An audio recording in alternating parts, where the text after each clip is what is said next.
Hello, hello, hello. This is Truth Be Told. This is Dr. Walter Aka. Hey yo, it's Leroy Horton.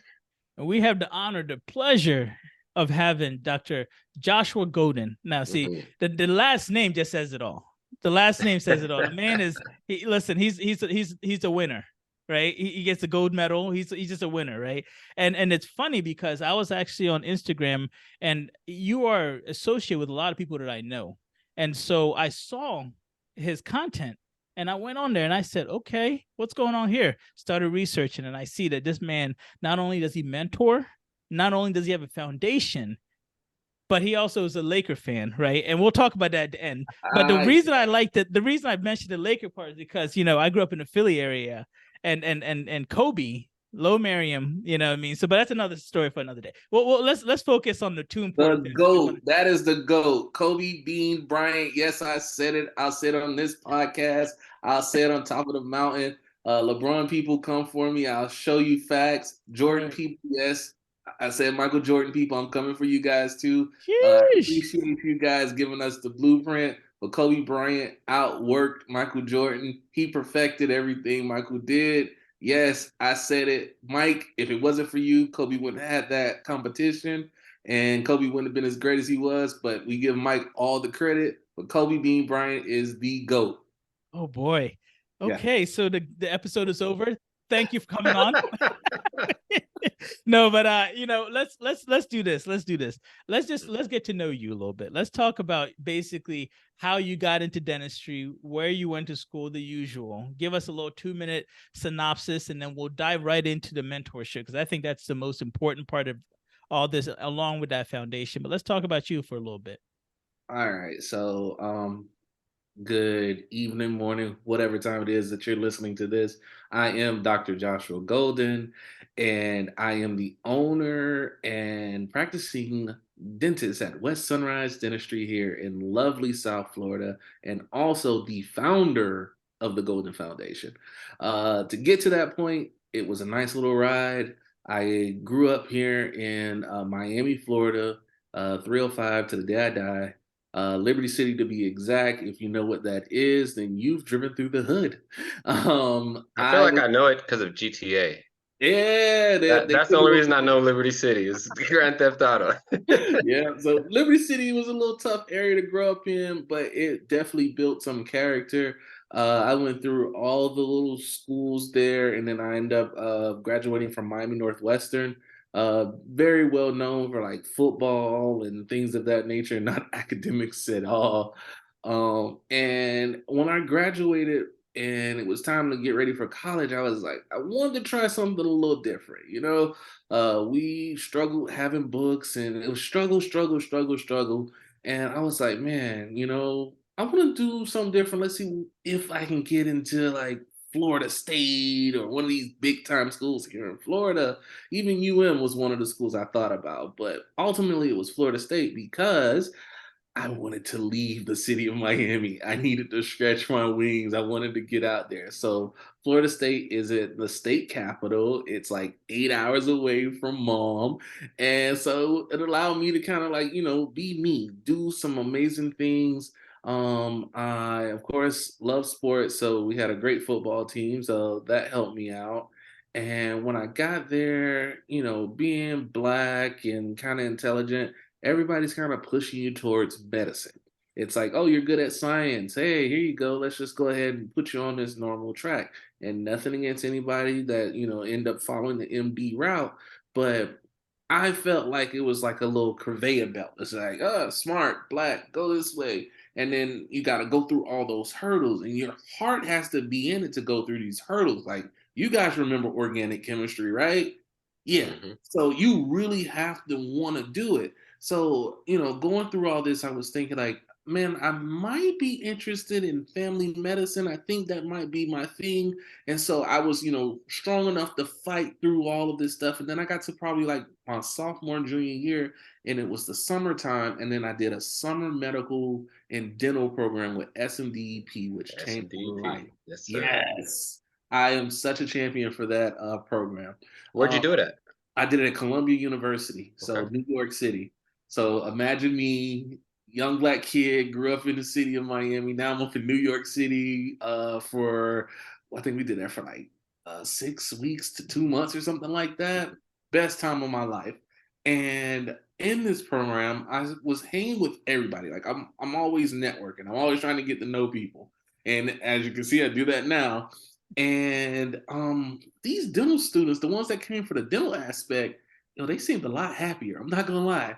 And I'm like, what is going on here? Like, what are they doing? And the activities that they were doing was slightly different, but very engaging.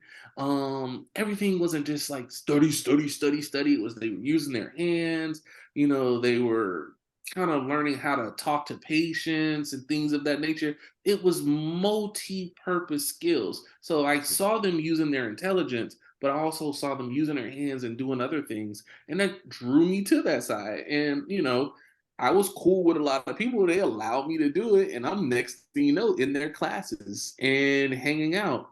And then the associate dean of Columbia, his name's Dr. Dennis Mitchell, he found out and he's like, who's this medical kid just keep coming to our classes and his stuff? Let me talk to him. And he spent 2 hours telling me how my personality and everything he's watched and heard about me fit perfectly with dentistry and that I should be a dentist. And again, stubborn kid from the city, not gonna listen and be like, yeah, I had fun playing with these dentist people doing all this stuff, but I don't know if I can really be a dentist because at that point, honestly, no one had really talked about it. I didn't have access to it. I didn't really know much about it besides what I saw there at that program. So me and him came up with a game plan. When I got back to Florida State that fall, I'm gonna shadow a DDS and I'm gonna shadow an MD. Um, stubborn. I said, give it 6 months. I need a good long time for this little study. 6 months, and I'll be sure about it. Man, it only took maybe 3 weeks, and I knew I was hooked. Dentistry was where it was at. If you were in Tallahassee, there's this great little dental clinic that's on the train tracks between Florida State and FAMU, and I would go there and have a ball time. I would go there in the afternoons and shadow and help them out. And then in the mornings for that 6 months, I would go to the hospitals and shadow MDs and things like that. And when I got towards the end of that 6 months, some MDs were telling me, man, maybe you might want to think about dentistry. Some of them were like, if they had the opportunity, they probably would have changed because they had sacrificed so much. Some of them lost their families and, or first wives because they spent so much time, in residency and things like that. I heard a lot of horror stories in those moments. And it was like, wow, okay, well, maybe this is it. So then at that point, I literally had to move this big old boat and start to focus on how I'm going to do this whole dentistry thing. At that point, I started to be an assistant. And then next step was USC in California. I got to see the end of Kobe Bryant's career. And then after I graduated from there, I did a 1 year residency in New York. I got to see the end of Derek Jeter's career. And then everything is sports. hey, everything That's a sports reference. connects. It connects because that's what centers me. That's what centers me at the end of the day. I have to have that. That makes me happy. And so then we came back home, and I was actually when I came back to South Florida, I was very, very ready to just be a regular schmegular dentist, just Joe Blow. I was gonna just do my job, go home. That was all I was planning on doing. And God has something totally different for me. As much as I tried to like not stand out or do anything like that, I found myself kept gravitating towards doing things. Like as you can see for the Instagram that I have at the Golden Dentist. And the harder I fought it, I felt like it was like I need to be out here shadowing, helping people shadow, helping people get a mentor, like just doing things in the community versus just kind of being a recluse and not, sharing my God-given talents of helping others. And We'll talk about that. Talk about that real quick, because you say it was an internal conflict, and part of you wanted to be a little bit more low key, just let me just get started. Let me just, start my Head down. career. Yep. Something was drawing you, right? Right. What about your experience or the way you grew up may have made you gravitate towards being that resource for people that like you, who may have not had a resource or a mentor or a family member? That's an excellent question. I'm gonna be 100% honest with you. So after I graduated in those quote unquote quiet times, I was an island. Like I had no mentor, I had nobody to help me, and it kind of pissed me off. Like I felt like being African American male here in South Florida, there was like one other black doc, oh, two, one in the northern part, one in the southern part of the South Florida region, and it wasn't really a lot of representation. And so I would try to like, on the quiet, connect with people and things like that, and I saw that wasn't working. So then, all right, now I need to get involved with these different groups and things like that, and put myself out there. And then once I became a little bit more senior on the circuit, it was like, you know what? I don't think that should ever happen to anybody again. I don't think that's fair that, a young doc who is fresh out of school has nobody to really lean on. So whenever I talk to someone just about to graduate, every student who I've ever spoken to, I've said this to them. Hey, if you need somebody to chat with, no matter the time, no matter the place, feel free to call me or text me or DM me on Instagram, and I'm going to find a way to get back to you. Um, I would say probably half of them listen and actually do it. The other half, just do their thing. But I'm very serious about that. I want to be able to help them. I want to be able to answer questions that, they may feel that's dumb or they don't know how to truly ask the question. Like, verbalize it. Try to state what it is. And then if I can't answer it and I can't guide them in a certain way, then from my network of all the people I know who to point you in the right direction. And as I've been doing this more and more over time, I've connected so many people, and we've made such a difference in so many people's lives where it's like, all right, you know what?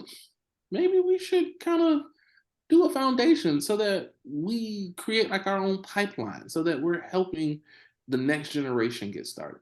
Okay. Let me start from the beginning. I want to let's walk through the different stages of dentistry, the different stages of being a dentist, right? Let's talk about the pre-dental students, because you were a pre-dental student. You went to the DEP, right? Right. And that kind of exposed you to, oh, dentistry, that might be something that I want to do, right? So let's talk about pre-dents. What do you do for the pre-dent student through your mentorship to get them even excited about dentistry? Because a lot of people know medicine, right? Like you said, they know the MDs, but Mhm. dentistry, they're like, dentist. Well, don't you just clean teeth? Or, they're very ignorant. And I don't say that to be disrespectful, but they're very ignorant towards that, right? And so Exactly. what do you do with the pre-dents to basically get them going and understanding dentistry through your mentorship? So first, try to meet them on their level. So that's one of the reasons why I love Instagram. If you look on my page, I'm giving out tons of educational videos and things of that nature from a common man's point of view.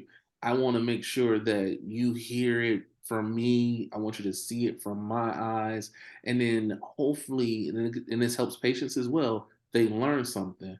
Doc, me and you've talked multiple times about like the different implant videos that I've posted, and I would make sure there's music attached to it so I can grab their attention, and then hopefully, just get their attention and see, oh, this is a possibility that I can do. And then now with our foundation, we're really pushing to get them involved and get them hands on. So recently, this was on September 30th, we did an Impressions Day. So at our Impressions Day, we had about maybe 15 to 20 high school students from the local area come in, and we did an MTV style cribs. They walked through the office step by step, learning, hey, what's this job? What's that job? Because everybody doesn't have to technically be a dentist, but we could really get some quality people to fill these other positions like office managers, hygienists, even dental assistants. Mhm. And it all starts with exposure. So after we walk them through the office and they've seen all of these different parts, then we literally had them doing dental impressions, you know, kind of getting their hands dirty, figuring out, oh, this isn't that hard, this isn't that difficult. I could actually do this and make a career out of it. Okay, so you mentioned SMDEP, right? Mhm. And I have a really close connection because at the University of Washington, my wife first did that program when it was MMEP, Minority Medical Education Program. Then it went to SMEP. Then they added the dental, and I was working for the program at the time. I think it was Columbia and UW were the first ones to implement the dental component. Now it's SHPEP, and it includes I think nursing, PA. Like it's kind of grown a little bit, right? Yeah. Mhm.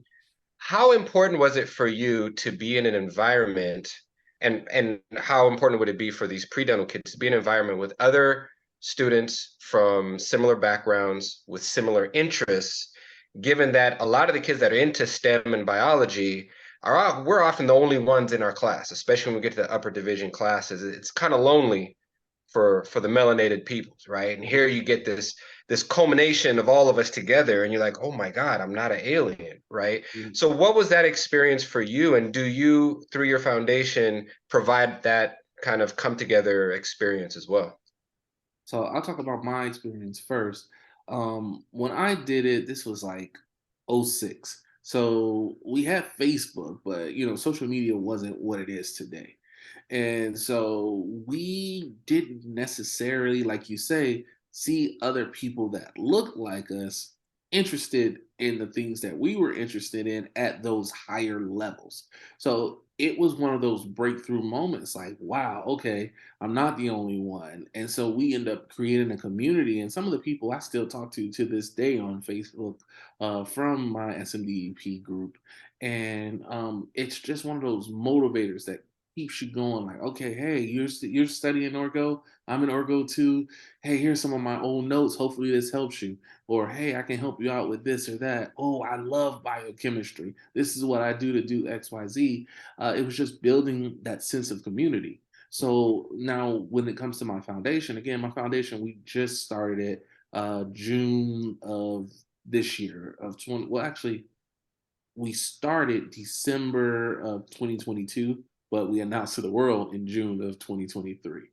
And we're still growing. We're trying to build those cohorts right now. So we're trying to get those different high school students, like we're targeting 11th and 12th graders.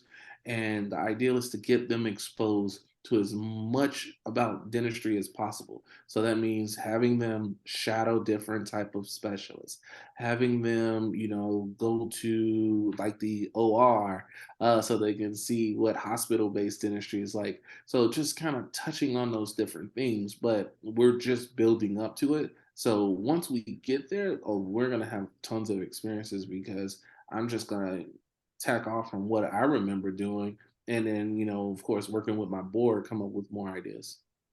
So, mentorship is something that's kind of funny to me because you don't necessarily have to be a dentist to, you know, to basically shape a dental student. Let me explain what I mean by that. When I went to undergrad, I wanted to be a dentist. I knew I wanted to be a dentist, and my mentor at that time was actually my counselor. He was basically with the minority counselors. He was basically one the minority students. That's who he picked up, and he said, "Hey, I'm going to make sure that you guys get to your point where you want to be." And I remember my first year, my freshman year, I'm away from my family, right? I'm Philly. I go to Pittsburgh, so I'm about 5 hours away, and it's just good times. I'm having a great time. I'm enjoying life. I'm doing a little too much. I'll be honest. I'm doing a little too much, and I remember getting my first semester getting a 2.3 GPA. Okay. And I go home and I'm going to an African house. And you don't do that. There's no failure in life. When it comes to grades, they don't play, right? And I remember coming back to school. One, I was able to come back. My parents allowed me to come back. And I was able to come back. And my mentor at the time, Gregory Allen, who was a counselor, he sat me down, literally called me to his office and said, do you want to be a dentist or not? And I said, yeah. He goes, well, you're not going to cut it with these grades. And he basically had me take the hardest semester I've ever taken at that time, right? It was like, I think it was 18 or 19 credits. He just pounded in me. You're taking bio 2, you're taking calc 2, you're taking, gen chem 2, you're going through all this stuff again, right? And you're doing it and you're working hard. So with that being said, you have to have somebody that's going to push you to make it realistic and say, hey, this is not going to be easy, right? It's great to see what dentists do, but I think it's even better to see what dentists, like what we had to go through to get to that point, right? So through your foundation and through mentorship, how do you expose these kids to the reality to be able to get into the dental schools, to be able to become a dentist, and the work that goes into that? So that goes to the connections that I have on multi levels. So my high school students, we want to make sure that we're pairing them with a student that's in college. Our college students, we want to make sure that we're pairing them with somebody that's in dental school. And then dental school, I'm having to make sure that they're paired with someone that's in the real world. So if we have that nice chain effect, it allows you to, on the very least, have someone that you can communicate with. And if that communication, because we all get busy, we know like everybody that signs up doesn't do that A1 job and that stellar job. Sometimes they just sign up and then life happens. That's where I come in and I supplement. You want to come to my office and shadow? All right, come shadow. See what I go through. All right, you want to talk about, let's say it's for one of my college age students. I want to talk to you about grades and things of that nature. All right, well, this is what happened back in my day, and this is what happened when one of my mentees that are in dental school right now, yeah, she might not be answering the phone, but this is what she went through, and this is how she did XYZ. I'm always there to help supplement where, somebody may have fallen off because, life happens. Right. Sometimes they're not going to be able to answer those calls. Okay, I got a question for you, and we're gonna go zero dark 30 here because I want the honest truth from you because I've been in this space. Okay. I had my office in Bellevue, Washington, which is a high Asian population. And upstairs from me, there was 2 learning centers, right? Where they do almost like Sylvan Learning Center or any type of tutoring service. There would be a rotating door of Asian students coming in, invested. Their parents are investing in their academics, their education. I'm talking hundreds of kids a day, right? When I deal with my Black students, I too deal with students that, may have, less resources at home for help with their homework. They might go to, poorly resourced schools. Their parents will invest in sports, basketball, track and field. And, my kids do sports. I'm also around with these parents. But then these athletes will also be carrying, 1.5, 2.0 GPAs. How do you talk to the students and then subsequently their parents about us trying to do a cultural shift and prioritizing education so that we're not getting out competed by the time the student that you've mentored through high school who's excited about dentistry, who wants to be just like you, but they've never really put the work in or knew how to put the work in to be able to pass a DAT or pass the rigorous courses in undergrad? That's where we have to use the systems that are already in place and connect with other minority groups that have kind of set up those support systems. So if our student is, let's use Florida State as an example. If I have a student at Florida State, I know one of my mentors there has a support system where she's able to get students into like Kaplan courses so that they can, study the DATs and do things of that nature. And is this like a scholarship? Scholarship, hookup, we do what we can. Okay.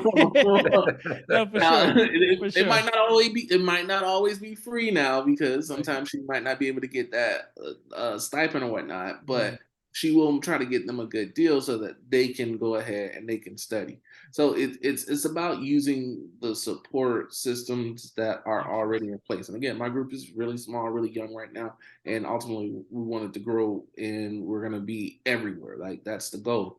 But it's about using the support systems that are already in place. Like, we don't have to always kind of reinvent the wheel, because there are things out there. And you bring up a great point where it's like a lot of these families are looking for that big break in sports, because as African Americans, that's what we normally think. Like, oh, he gonna make it in football.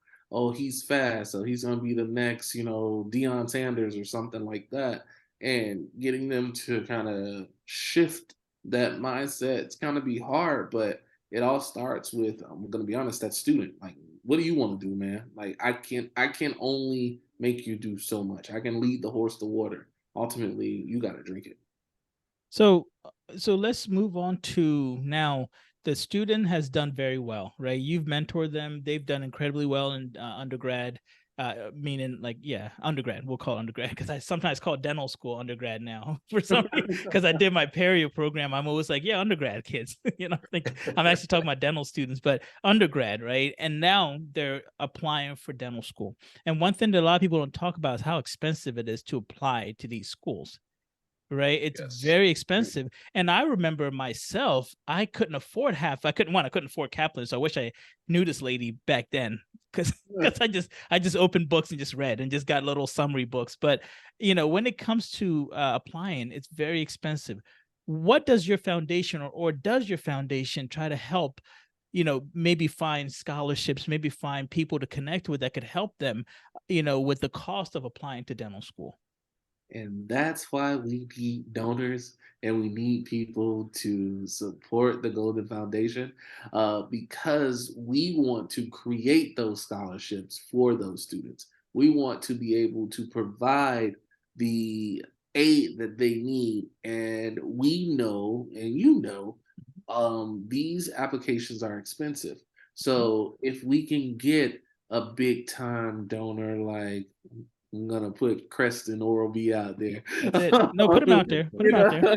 Put them out there. They hey, should. hi. They You should. know, I want them to be involved. And let's say they say, Dr. Golden, we really believe in what you have going on, and we want to give you 500K to go towards this foundation. You know how much we can do with something like that, or even 100K. Something That's so that we thousands of can. kids. Exactly. We can direct this into the communities that we know need the help. And we document, we let them know, we take the pictures, we show everybody, what greatness is going on. But it's all about, getting those funds in the right hands. And okay, so once we work on the foundation and basically get that money, the next step I think would be, okay, so now we've gotten to dental school. Mhm. Right. And one thing that we talked about in previous episodes is basically I talked to a dental student, a current dental student, and we talked about the lack of representation. You've mentioned this multiple times, the lack of representation. And like you guys said, it gets lonely. It really gets very lonely when you're one of two, one of one, in dental school. Or even I remember in all of University of Pittsburgh, and not to just pick on them because it's like this with a lot of schools, we had, I mean, it was me, let's just say I was a freshman, first year dental school. I had another like two or three, third years, and then maybe one, fourth year. So we were like a total of like 5 to 7. That was it in the whole school, right? You And you went alone right. at USC. From my year, when I was my graduating class, we had 2. Right. And then I was shocked when in the class behind me they had like 9. I'm like, whoa, That's impressive. that's impressive. Where these 9 come from? We could have took 1 or 2 of them early in the draft, and they could have been with me in my class. That's it. That's it. So how do we find a way to kind of, maybe if they're not in the same school, connect them to each other so they don't feel so alone, right? How do we connect or have a network? Do you have like a Facebook group, or maybe I'm just giving you ideas now, but like a group where all these students that you have mentored and have sent them on their way to becoming dentists, how do we keep them connected so that they don't feel alone? Because those days where it's tough, you're, going through 7 tests, that week, you need that somebody to keep going. Yeah, it would definitely be Facebook groups. And then also we would want in-person activities. Like every now and then, if we could try to get the group together, even if it's once a year, uh again, this is gonna take funding, Right. get our kids together so that they have that time where they are bonding with each other. But ultimately it would be the Facebook groups. That's the easiest, quickest way. Also, like currently with the high school students, we're doing a WhatsApp chat kind of thing, Mhm. trying to keep them engaged, checking in with them. So I like to go where the technology is with the students to ensure that they're using it. So like if my students weren't really big on Facebook and they hated it and we're not using Facebook, all right, we got to find something else Right. that's going to connect you guys. We got to find what's going to tether us together. Okay. Do you ever worry about and I don't know, I've seen you do work with diversity in dentistry and some other groups that are out there. They've had blueprints or they followed other blueprints. Have the conversation ever came up of donation fatigue? Because one of the things we've seen, even with some of the scholarship foundations that I've been on, is that you have a really good like 2-3 year run when it comes to uh, whether it's crowdfunding or fundraising events, but you end up having to tap these same people over and over and over. Then pretty soon it's kind of lost its luster. Have you projected out? Because I know that you're still kind of new, to see how you might evolve as time keeps going when it comes to raising funds. Yep, that's when we're hitting up bigger sponsors and also trying to take advantage of the grants that are out there. So you're right. You don't want to just continue to hit the same people up over and over unless they want to be on automatic pay. I love those people. But ultimately, we're trying to go every avenue, every little thing, because there's companies out there that, need to diversify themselves. And so we would love to be there to use those funds in a great manner. Right. And I've realized that, and speaking of companies, I've realized that a lot of them are so quick to want to sponsor when you're in dental school, give you lunch and learns and do all this stuff, give them awards after you graduate. Crest is one that comes to mind, where they give the students like $2,500 when you graduate and you become the Crest, award recipient, whatever it may be. But I'm thinking to myself, like, where were you when I really needed you? I'm about to get a job. I don't, it's nice to have that 2,500, but that would have been really nice, when I couldn't afford to get to this school because of the interview and the lack of funds. So I feel like they need to really shift, and someone like yourself might really want to talk to them about saying, hey, let's focus on the pre, or even the dental students when they're going through, and then Mhm. also minority. We know that just from stats, minority organizations, foundations just don't get the money that they need, or very little of it, right? We've all known this.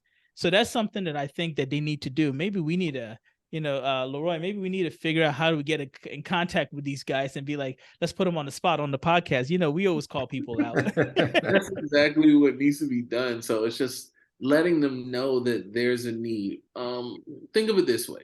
When you guys are in your office, you're at the top of the food chain at your office. So every little thing that happens, you're not aware of. You're not thinking of the externs that are starting in your office. Like, yeah, you see them, you wave, and you wish them luck, but they're not in the system yet. And I think that's how some of these companies are seeing it. Like, oh, they're these on the outside pre-dents are externs. They're not dentists or dental students yet. So it's like, all right, well, talk to me when you reach adult status,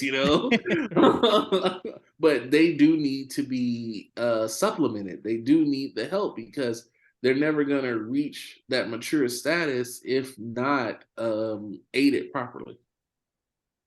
Okay. So we've tracked now high school, undergrad. Um, we know the challenges that is dental school, right? Whether it's representation, community, and so forth. Well, I'm a brand new grad now. Okay. Um, I may be going back to a city, let's say if I'm in the Northwest or on the West Coast. What advice do you give a brand new grad that's trying to figure out, do I go to a DSO? Do I do community care? Do I join the military? Like, what are some of the pathways that you have seen success in either yourself or in some of your colleagues that you're close with? I've seen mentees thrive in multiple of those areas, going into the military, DSOs, and also private practice. And that's where that whole personal aspect comes in. You have to know who you're dealing with. Like each mentee is different. One of my mentees, there's no way on earth that they would survive doing military, but another one can. They might be up for it. So it's just knowing, all right, hey, let's be honest with ourselves. Let's have these tough conversations. What do you want to do? Why do you want to do it? Have you again shadow? You need to go look and see what's around that corner. The As much information as you can get on those next steps, that's where you're going to be successful. You're talking about the DSOs, yes. There are tons of DSOs. Like, okay, which DSO are you thinking about? Which one kind of tickles your fancy? All right, do you know anybody in there? Okay, this DSO is bigger in California versus this DSO that might be bigger in Florida. So it's like, all right, well, if I'm gonna go to Florida, look at these people. So it's just trying to get as much information about it before, oops, I graduated. What am I gonna do? So Okay. so here's one thing that kind of I'm gonna say makes me sad, and I think we've delved into this a lot of times, right? When it comes to dental students, they get excited. They're finishing their third year, fourth year. They're about to be done, and oh man, you can just tell. I mean, they're excited just to get out, right? I mean, they've been beaten up. You can tell that they've aged along the way. But I used to have an afro. I graduate. I don't anymore. It is what it is. Moving on. All And right, so people that afro. so, right.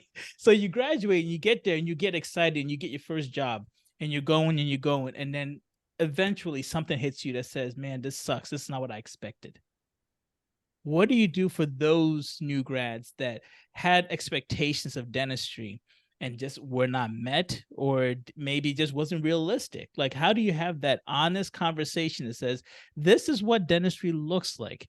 What you thought you were going to get with butterflies and rainbows, and not picking on butterflies behind you or anything, but like butterflies and rainbows and stuff Let like me that. move this butterfly out Right. of it. But you know what I mean? Like a lot of new grads, a lot of young dentists come out and they're almost beaten up so quickly because they thought it was going to be something way more, if you may. So what advice do you give to them to kind of just say, hey, we got to really establish, reality and then go from there?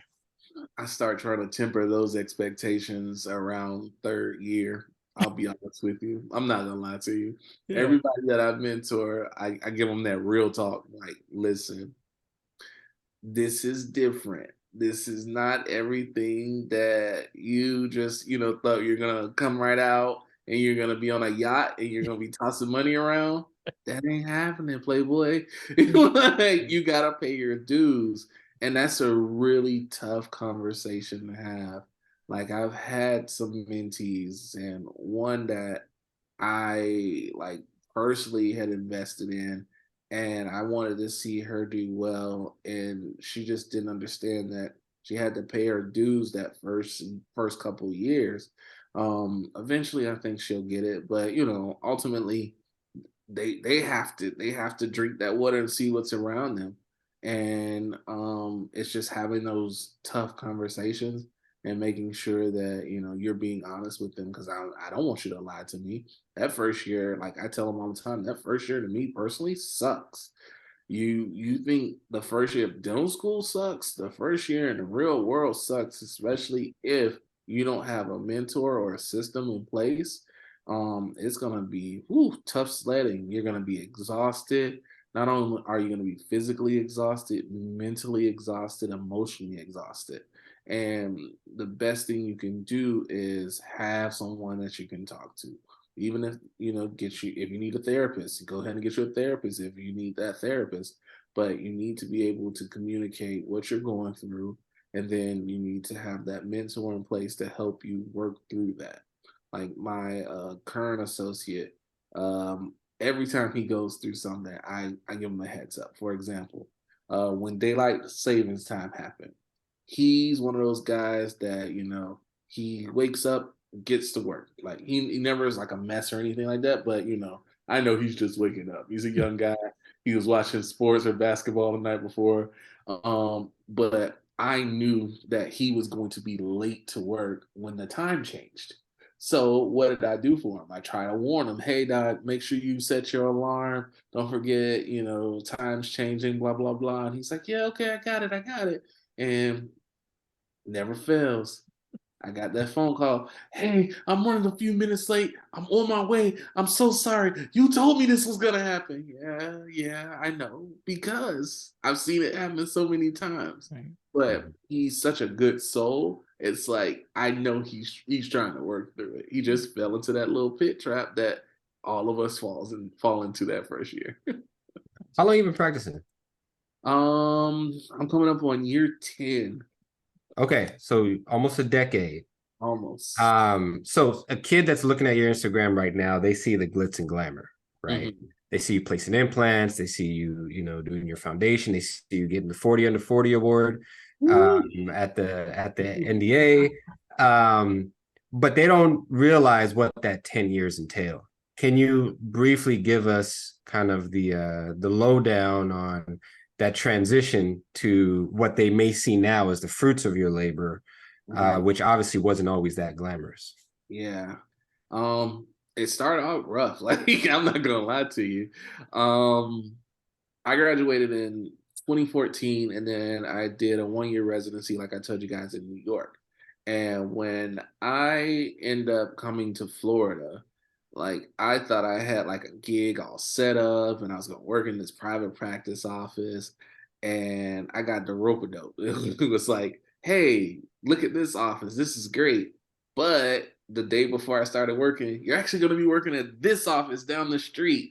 And it only has 2 operatories. Like, what? Like, what is going on here? And so I I did my time. I did my time, and honestly, I still feel like I'm growing. Like I feel very honored when you say that it looks glamorous on my Instagram and things like that. I work truly hard, but I'm one of those people. I put on my pants one leg at a time, just like everybody else. I'm here to just, highlight what we do on a daily basis, and hopefully we educate some people, motivate some people, and inspire people to get into the field. So, on the same kind of level, a lot of dentists, when they're on social media and stuff, they show their cases and stuff. Not that you don't do the same thing you do, right? But you show a lot more of your foundations, your mentorships and stuff like that. And I wanted to know, one, why, right? I mean, I know it's a simple question, but why? Why would you do this when you have a practice that you should be running to, be that top of the tier, like making millions of dollars and all?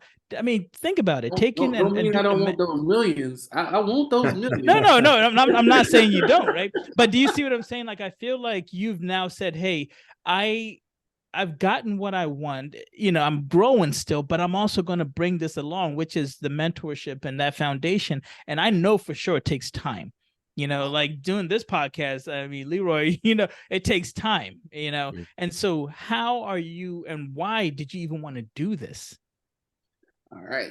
So I love the fact that you say it takes time. Like you, I do a podcast and I do a show. So I know all the behind the scenes and the craziness that you guys go through, just getting your guests to say yes, right, and then making sure that they show up and all of that stuff. It's just so much work, right? You don't see that. It's just, you just hear the podcast and you hear the banter, but there's so many things that go on. So for me, I wear a lot of different hats and I'm doing a lot of different things. And that behind the scenes stuff, that gets crazy, man. And I feel it should be shown so you can see that it takes work.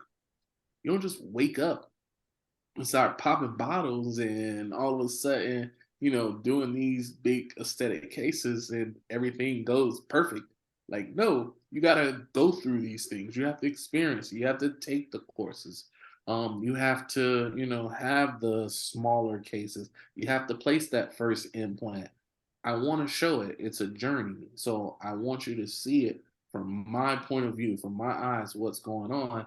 And then, no disrespect to people who just post their cases. I think that gets boring after a while. And I don't think the audience is going to want to come back because for my Instagram, not only am I trying to like educate, motivate, and inspire people, I'm also trying to get patients to come look. Haha, I got you on the marketing side too. I want to make sure that they come in and they see that they're having a good time. And then after I got them in, I also want to educate them so that they can go back and tell their friends. So it's just like, it's a big gumbo pot for me with my Instagram. I never want everything to be just each slide. Oh, here's the blue slide. Here's the blue slide. Light blue slide. No, it's like, all right, what's going on in life? This is here. This is here. Yeah, I'll clean certain things up so it looks somewhat aesthetic, but ultimately I'm trying to give it to you raw and let you see, hey, this is what's going on. Hey, this week I'm working on this. Hey, this week I'm working on this. Hey, this is awesome. I just got an award. What do you think? Just keeping you abreast on what's going on in my life. And ultimately, like I said, that inspire people to get involved and do it and one day be that dentist. Okay. How do So you deal with failures? Because Right. a lot of these young kids and even dentists, whether it's a case that fails, you fail the test, of course. Um, you know, you fail how to did get you into handle you fail to some of get your into dental biggest? school. Oh yeah, Yeah. exactly. Yeah. It's one of those things for me. I'm so passionate. Like I have to work myself through the emotion. So let's say, like you say, a case fails. I got to talk to myself. All right, why did it fail? Try to figure out, get down to the nitty gritty. All right, did this fail because something that I did, or was this a factor of what was going on with the patient? All right, looks like this happened because something I did. All right, why did I do that? Did that happen because I was trying to compromise here and make this work when ultimately I looked at the tooth and knew the tooth should have been an extraction? Try to walk yourself through it. Then, all right, we figured out what was going on or get as close to possible of what was going on. And then be like, all right, what's the next step? How are we going to, fix it? What's going to be the solution to this failure? Is the solution, all right, we need to EXT this tooth and go bone graft and membrated implant, or whatever else the other solution can be. Like, now let's work through the solution. A lot of people get caught up on the emotion side of it, and I'm not gonna lie, sometimes I do too. But once I get to that point of, all right, what's the solution, and I'm in that zone, like, all right, how are we gonna solve it? That emotional side of me is kind of gone, and now I've kind of like stepped into that mumble mentality, and I'm like, all right, we got to get this done. We got to solve this. This is how we're gonna solve it. Hey, it didn't work out. This is why it didn't work out, blah, blah, blah, blah. These are the next steps, blah, blah, blah, blah. How do you want to do it? Get the patient involved.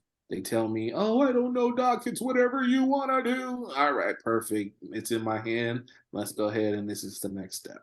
And just clear cut, take all the emotion out, take the crowd out of it. And all I see is my little textbook from dental school. One line, then the next line, then the next line. This is what we do.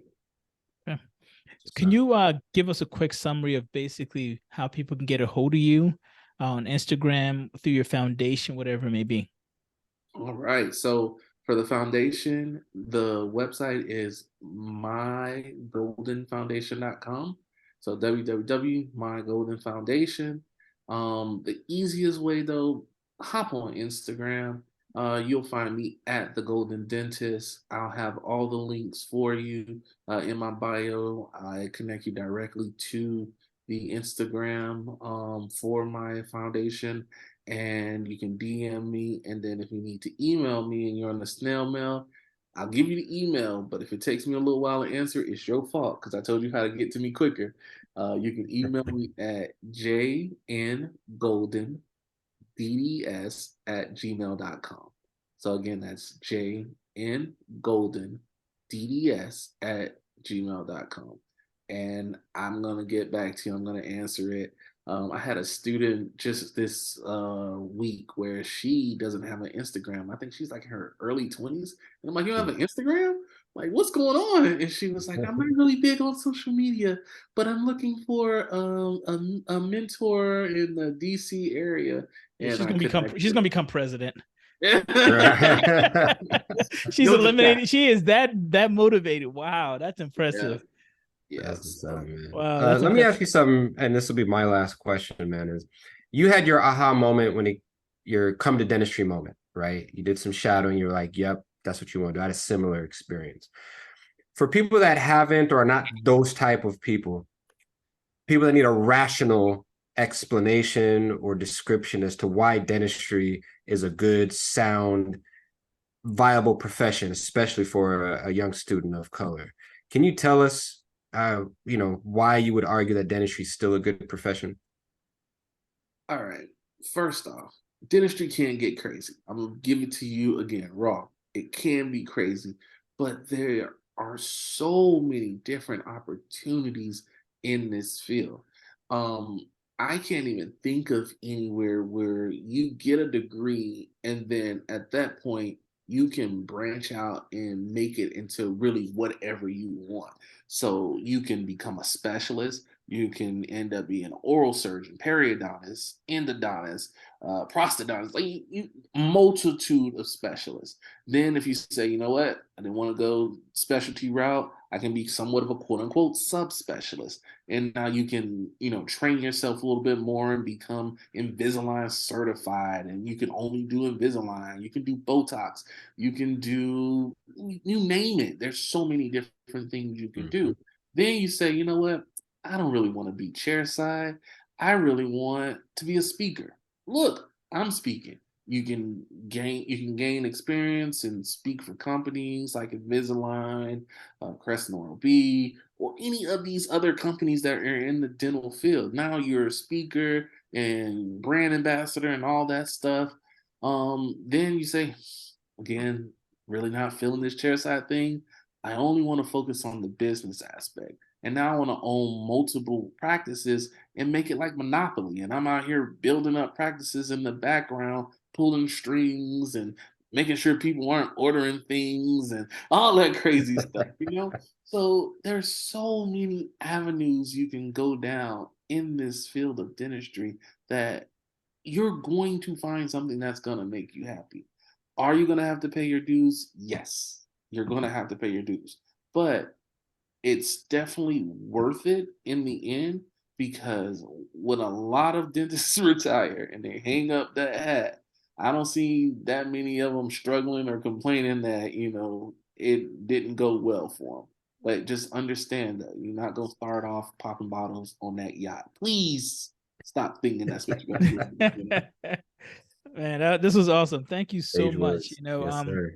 I have to say, I do have one more question. Remember when AI single-handedly destroyed the Lakers in game 1 of that NBA final? I just want to real quick. Yeah, how did that make you feel? I remember that. Go ahead, let's do it. How did that make you feel? We don't need to go past that game. I just want that game. How did that make you feel? That game. That's it. I remember that series. For those of you that might be too young to remember it, AI, he went off, exploded. He was unstoppable for that one game. I think he even made Tyronn Lue famous that game and stepped over him. And now he has a coaching career thanks to AI. But that was one game. Yeah, I mean that's all. That's all. No, that was one game. That's all we need to talk about. No. I gave you a chance. How many games did you win after that? Listen. Let's focus on Who has my the questions. championship? Let's Hold on, focus we're on not- my questions. Oh, okay. So we're not gonna talk about who ended up getting the trophy and how Right, we got right, parade, and then Kobe Bryant is the greatest player of all time. Oh man, I We're not love gonna it. talk about that. We're gonna talk about that one game. That's it. That That's one all I game. got. That's all I See, got. I think the Mutombo next thing- destroyed Shaq at that game too. But we're not going to talk about that. That was one game. No, but honestly, next thing you're gonna tell me that you don't like practice. no, and I've never liked practice. I save all my energy for the actual game, you know. But no, honestly, thank you so much, Dr. Wooden, for taking the time out of your busy schedule to join us today. Really appreciate you, man. Hey, I appreciate you guys. Definitely let's do this again and again. Keep coming on to the page on Instagram at The Golden Dentist. I'm there having fun. I'm doing all this so that you guys can enjoy it, learn a little something, share with your friends. And then just like we grew that Instagram page, now it's time for us to grow the Golden Foundation. And I promise you, this is going to be phenomenal. And in the future, I'm like, man, I remember when he started that. Hey, look at him now. I'm proud of that guy. Yeah, that's it.